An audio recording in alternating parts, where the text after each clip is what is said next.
Oktober ya Bang. Kita mau peringati Hari Santri nih Bang. Iya. Benar gak sih? Kalau menurut Bang Nes nih, apa sih Bang makna dari Hari Santri itu gitu Bang? Soalnya kan setiap hari peringatan tuh pasti ada sejarah di baliknya gitu. Bang Nes punya penjelasan buat kita-kita gak Bang? Ya, sepengetahuan yang saya pahami itu tanggal 22 Oktober itu diperingati Hari Santri itu awalnya dari keinginan para kaum santri ingin mempertahankan kemerdekaan Indonesia ketika setelah Indonesia merdeka tanggal 24 Agustus 1945. Ada kabar dari luar bahwa tentara Nika yang dimodori oleh Inggris dan diboncengi oleh Belanda ingin melucuti tentara-tentara kaum pejuang Indonesia. Pada saat itu setelah Indonesia merdeka tanggal 26 Agustus itu Soekarno mendirikan PKR, Badan Keamanan Rakyat, sebagai pertahanan sipil negara.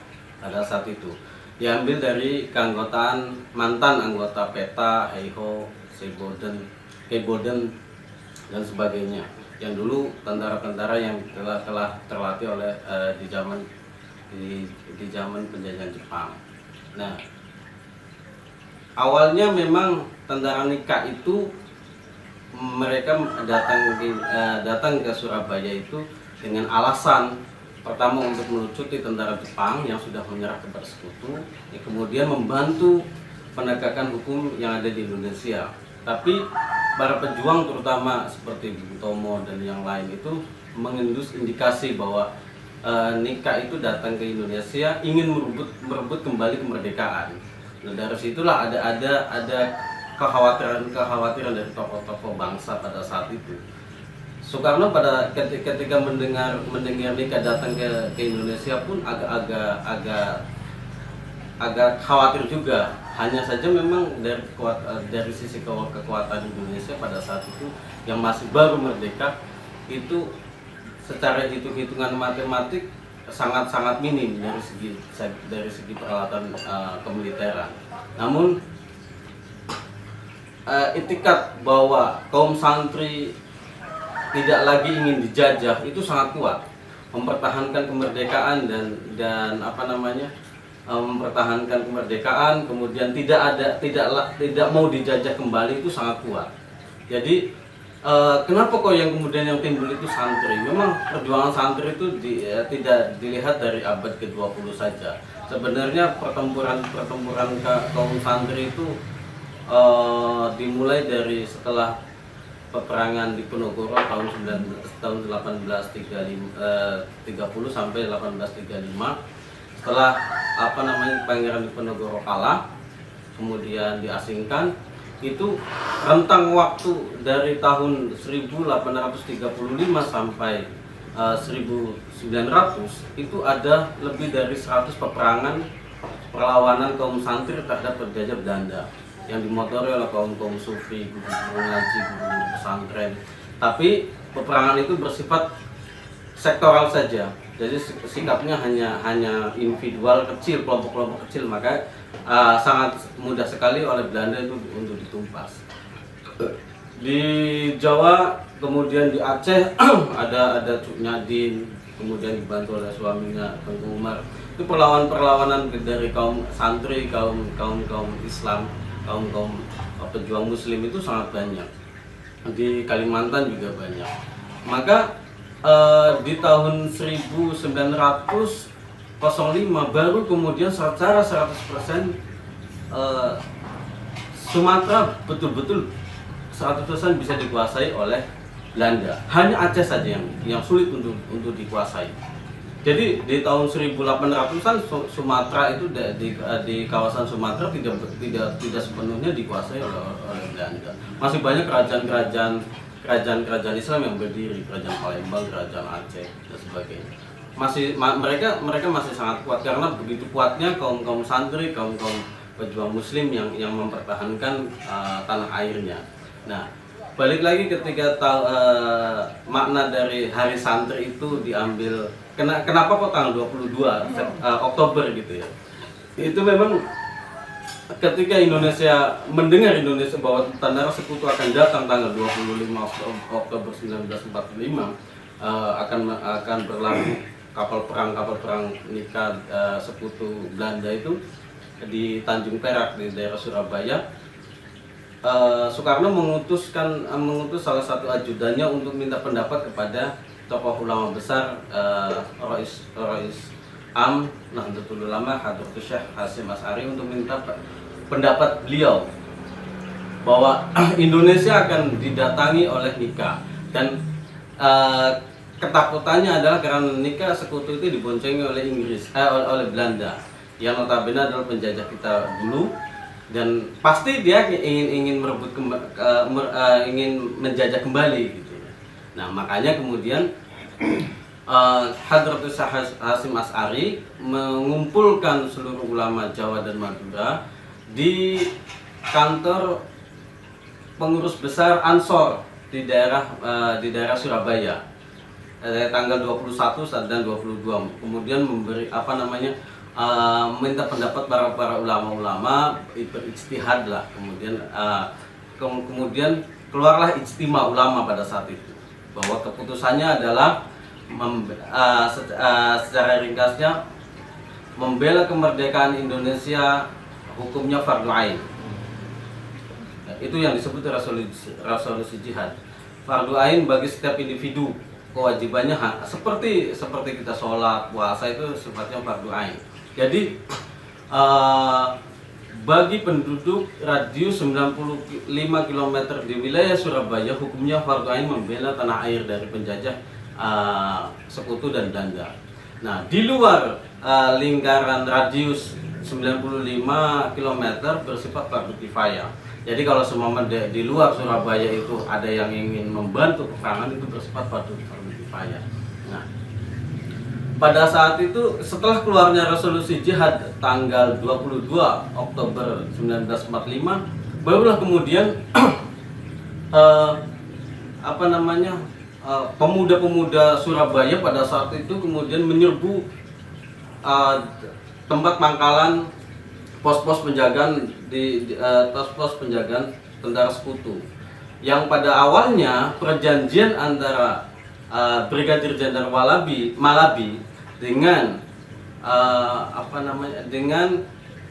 Gubernur Jawa Timur pada saat itu yang bernama Raden Mas Tumenggung Suryo, itu bahwa Tentara Sekutu hanya boleh berdiri radius 800 meter dari pelabuhan Tanjung Perak. Tapi ternyata pada tanggal 26 Oktober itu tentara-tentara Sekutu masuk ke dalam kota Surabaya. Kemudian mereka menempati pos-pos penjagaan yang awalnya itu dipegang oleh BKR, PKR, dan laskar-laskar Hizbullah dan laskar kebudayaan kampung-kampung. Nah, dari situ kemudian para pemuda kampung itu terlibat konflik yang disebut sebagai tawuran massal. Jadi karena dari Sekutu sendiri menyalahi aturan bahwa seharusnya mereka hanya berdiri 800 meter dari Tanjung Perak, ternyata dia masuk ke dalam kota. Nah, ini diprediksi oleh ketua TKR pada saat Tentara Keamanan Rakyat Surabaya yang bernama Letnan kalau nggak salah Susnoweyo, itu mengindikasikan bahwa ini adalah strategi politik pertahanan peperangan di Eropa, bahwa ketika menguasai pos-pos penjagaan di dalam kota, mereka akan sangat mudah untuk menyerang pusat kotanya. Maka kemudian ketua TKR itu mendatangi lagi Brigadir Jenderal Malabi, bahwa Anda sudah melanggar perjanjian, bahwa harusnya Anda mundur tidak jauh dari Tanjung Perak, tapi Anda sudah masuk ke dalam kota Surabaya. Akhirnya Malabi malah mengatakan bahwa ini hanya untuk menjaga-jaga saja supaya kami bisa melakukan pelucutan senjata terhadap tentara Jepang itu lebih mudah. Tapi kemudian ketua tentara keamanan rakyat mengatakan, if you shoot me, I shoot you back. Bahwa jika kamu menembak saya, maka saya akan menembak kamu kembali. Itu bahasa ancaman gitu.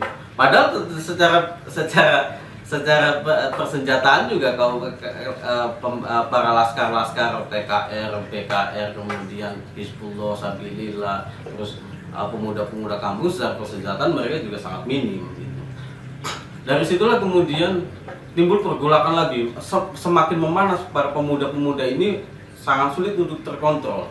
Nah, terjadi awal-awal tawurannya adalah di dekat gedung sekolah Al-Irsyad di daerah Surabaya, di Benteng Miring.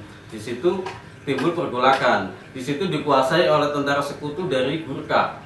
Jadi tentara sekutu yang diambil dari Hyderabad, India. Itu kebanyakan di daerah India dan Nepal. Itu dikuasai oleh Gurkha. Nah, mindset orang-orang para pemuda itu, pemahamannya bahwa Gurkha itu sangat barbar tentaranya. Mereka memenangkan perang di daerah Afrika, di daerah Asia Tengah. Itu sangat kuat. Tapi tidak ada sama sekali rasa ketakutan bagi para pemuda-pemuda Surabaya pada saat itu. Yang penting jangan sampai kemudian mereka betul-betul ingin menjajah kembali. Maka kemudian timbullah tawuran massal, disebutnya tawuran massal. Jadi di situ tanggal 26 terjadi sore, pada saat itu sore hari timbul tawuran massal, terjadi baku tembak. Yang tidak memakai tembak mereka melemparkan dengan batu. Dan lebih dari sekitar 100 orang meninggal pada saat itu. Kaum santri banyak yang tertembak. Tapi sangat sedih, sama sekali tidak menyurutkan semangat para pemuda itu. Jadi akhirnya di malam hari sekitar pukul 8:30 malam itu pos penjagaan itu bisa direbut oleh pemuda-pemuda laskar dengan senjata apa adanya. Apa adanya itu, Bang? Dengan senjata apa adanya.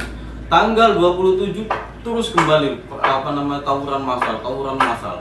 Di pos-pos penjagaan juga selalu timbul pertumpahan darah di situ. Maka kemudian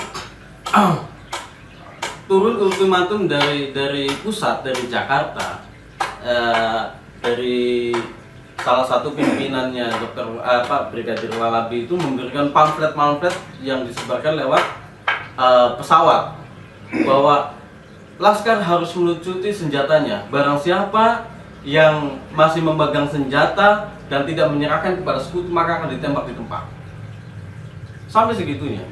Nah, kemudian justru bukan orang-orang Surabaya bukan merasa takut, mereka makin berani lagi, lebih nekat lagi. Kemudian perintah dari Soekarno untuk meredam tawuran massal tersebut. Tanggal 28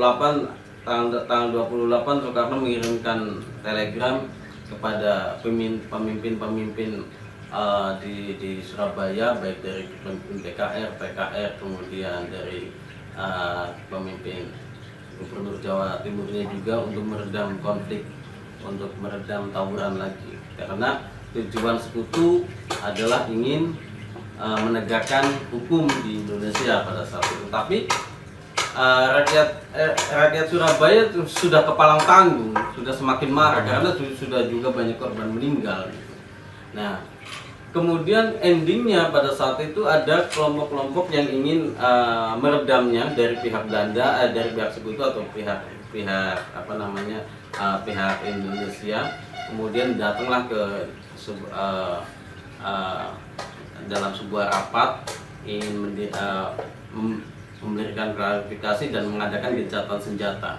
Tapi betul-betul memang orang-orang Surabaya itu sangat pemberani, sangat nekat ketika pada saat itu. Akhirnya sudah, pokoknya tidak ada perundingan lagi. Ini menurut para pemuda laskar pada saat itu tidak ada perundingan lagi, tidak ada gencatan senjata lagi. Pada saat gencatan senjata pun, pada rapat perundingan senjata pun, itu bom peluru itu masih berbunyi. Nah, endingnya pada saat itu adalah ketika tanggal 30 Oktober 1945, Jenderal Malabi, Brigadir Jenderal Malabi itu yang kemudian mobilnya dibom oleh salah satu pemuda Laskar yang tidak diketahui namanya. Itu sayangnya dia juga ikut mati kena bomnya. Karena itu bom bunuh diri. Sebenarnya bukan bom bunuh diri, jadi niatnya memang mau ngebom mobilnya, mobil iring-iringan si Malabi itu, cuman memang larinya mungkin terlalu jauh, kurang cepat larinya. Akhirnya dia meninggal. Nah, dari kemudian setelah sepeninggalnya Jenderal Brigadir Jenderal Malabi inilah kemudian sekutu menarik pasukannya dari kota, kemudian mundur ke pelabuhan Tanjung Perak, baru menyusun kekuatan lagi. Oh, memang sudah tidak ada gencatan senjata lagi, cuman memang kemudian mereka ingin merencanakan penyerangan terhadap Surabaya secara besar-besaran. Nah, barulah dari situ kemudian pada tanggal 10 November itu jatuhlah peperangan yang disebut peperangan 10 November yang paling berdarah selama menurut saya mungkin selama sejarah penjajahan Indonesia itu yang paling parah gitu.